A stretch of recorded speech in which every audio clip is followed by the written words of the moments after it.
Nuwa Media. Ẹ̀yin ará ilé mi nílé lóko lẹ́yìn odi, ẹ̀yin tèmi olólùfẹ́ kí lẹ rí sí. Mo kí wa káàbọ̀ sórí ètò fún ti òní. Kí lẹ rí sí ní ètò kan lórí èyí tí àtijọ́ máa ń ṣe àgbéyẹ̀wò àwọn kàyéfì àti ìrírí ayé gbogbo tá a gbọ́ tá a rí àbí èyí tó ṣẹlẹ̀ sí àwa gangan. Láti ilé-iṣẹ́ wa Nuwa Media, ilé-iṣẹ́ kan tó máa ń fọ́n rere ẹ̀sìn, èdè, àṣà àti ìṣe Yorùbá ká ilé káko. Bẹ́ẹ̀ náà ni a máa ń polongo àwọn iṣẹ́ ìbílẹ̀ wa àti àwọn ọmọ wa gbogbo tí wọ́n ti làmìlaka káàkiri orílẹ̀-èdè àgbáyé. Èmi ni tí ní tòótọ́ Arodu Òjígọ̀bì, ọmọ wọn ló wo òdùrọ̀ ajípẹ́pẹ́ ṣeré Gbogbo ẹ̀kọ́ ọmọ Gbogbo máa fẹ́ràn. Ọmọ bá àríjẹ ọmọ límẹ̀rí ọmọ àwà òṣìlé, ọmọ bàbá kan omi tútù tí jóni fàìfàì. Lónìí fún ètò kí lẹ rí sí, ilé-iṣẹ́ Onward Oil and Gas ló gbà wá láàyè láti ya fọ́nrán yìí.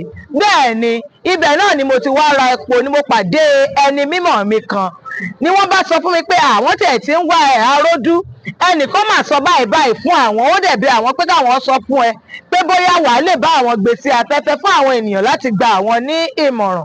N bá ní ó da kò burú kí wọ́n ṣe àlàyé fún mi ohun tí wọ́n sọ rèé. Ẹni yìí fẹ́ obìnrin kan, ọmọbìnrin tó rẹwà tó dùn ún wò tó ṣe é mú yangàn. Àwọn ò tiẹ̀ mọ̀ wípé bóyá ó fi iṣẹ́ abẹ bímọ rí àbí nǹkan kan, ṣùgbọ́n kí ló ṣẹlẹ̀? Wọ́n ní ìyàwó yìí ló lóyún, ni wọ́n bá kóra wọn lódi ilé ìwòsàn wípé kí wọ́n lọ bẹ̀rẹ̀ sí ní máa ṣètò bí wọ́n ṣe máa tọ́jú ìyá tó gbóyún sínú àti oyún inú rẹ̀. Ilé ìwòsàn ṣá ni àkàrà ti tú sépo wípé ìyàwó ti bí ọmọ rí, iṣẹ́ abẹ gan ló fi bí ọmọ náà. Wọ́n ní nígbà tí àwọn béèrè lọ́wọ́ ìyàwó bá ṣàbẹ̀rẹ̀ sí ní bẹ̀, ó bẹ̀rẹ̀ sí ní wí. Wọ́n ní àmọ́ kí làwọn fẹ́ ṣe? Ọ̀rọ̀ ti di pé oyún ti wà ní àárín àwọn méjèèjì. Wọ́n ní àwọn bá gbà fún Ọlọ́run, àwọn ń tọ́ oyún, àwọn ń tọ́ ìyàwó.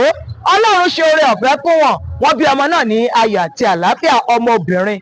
Ọmọ yìí dẹ̀ pé pérépéré ní ọmọ, ṣùgbọ́n láàrin bí oṣù 7 sí 8 tíyàwó bí ọmọ yìí pẹ̀lú iṣẹ́ abẹ náà ló fi bí èyí tó bí yìí, ní ọkọ àti ìyàwó bá tún ta mi oge, lọ́ba ká síra wọn lára, lọ́ba tún kọlura wọn, ló bá tún ti gẹ̀ǹgẹ̀, ìyàwó bá tún fenú ṣoyún. Lọ́kọ bá ní kò sí ní táṣe, á máa tọ́jú owó oyún eléyìí náà ni, wípé àwọn dókítà kúkú ti sọ pé tó o bá ṣèṣì lóyún o máa wọnú ilé ìwòsàn jáde ni.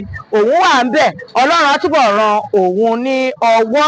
Wọ́n bá gbà ní ìyàwó bá takú pọ̀rọ̀gọ̀dán, ló bá ní láyé àfi kiri àfi fà á àfi fò ó, òun máa yọ oyún yẹn ni, wípé ìgbà wo lòun sì bí kan náà tóun tún lóyún. Ó ṣàlù agédé inú ṣá títí ó ṣàyọ oyún tó ní.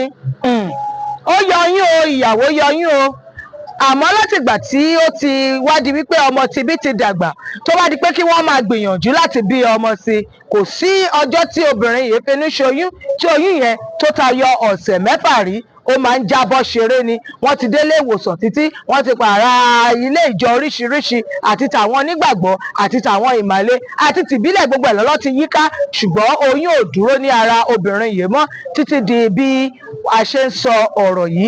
Ìyẹn ni ọkọ ìyàwó wá ní ó ti wá dé góńgó, ó ti pin òun lẹ́mìí, òun ronú pé ṣé kóun lè jáde ni, kóun gba ọmọ òun, kóun lé ìyàwó jáde ni, àbí kóun lé àwọn méjèèjì jáde, kóun máa ti ọ̀nà tó jìn ṣe ẹ̀tọ́ àwọn lórí ọmọ. Ìyẹn ni wọ́n sọ fún mi, tèmi náà gbé wá fún wa lórí ètò kí lẹ rí sí fún ti òní. Gẹ́gẹ́ bẹ́ẹ̀ ṣe máa ń ṣe, ohunkóhun tí ẹ bá ní sọ sí, tẹ́ ẹ rí sí, tẹ́ ẹ rò pé ó tọ́ àbí kò tọ́, tẹ́ ẹ fẹ́ sọ sí èyí tí mo gbé wá fún wa yìí, ẹ fi ṣọwọ́ sí wa lórí àwọn ìtàkùn wa, àbí kẹ́ ẹ kàn sí wa pẹ̀lú nọ́mbà wa àti ímeèlì wa tí ẹ ń wò. Ẹ jẹ́ kí n rán wa létí. Lórí àwọn ìtàkùn bánidọ́rẹ̀ẹ́ oríṣiríṣi ni a wà lórí Facebook, Instagram, Threads, TikTok àti YouTube. Ẹ ṣáà máa fẹ́ràn wa, ẹ máa tẹ̀lé wa, kí ẹ dẹ̀ máa bá wa pín ìtàkùn àwọn fọ́nrán wa káàkiri gbogbo àwọn ọ̀rẹ́ yín. Àti ń lọ báyìí ná, àti ríra tọ̀sẹ̀ yìí, a máa tún fi ọ̀pọ̀lọpọ̀ àlàáfíà ríra wa ní ìgbà míì, ìgbà re. Èmi náà sì ní tiyín ní tòótọ́, mi ò pa orúkọ dà. Arodu Òjígọ̀bì, èmi náà ní ọmọ bàbá kan omi tútù tí jóni fàìfàì. Ó tún dìgbà míì, ìgbà re, àlàáfíà o.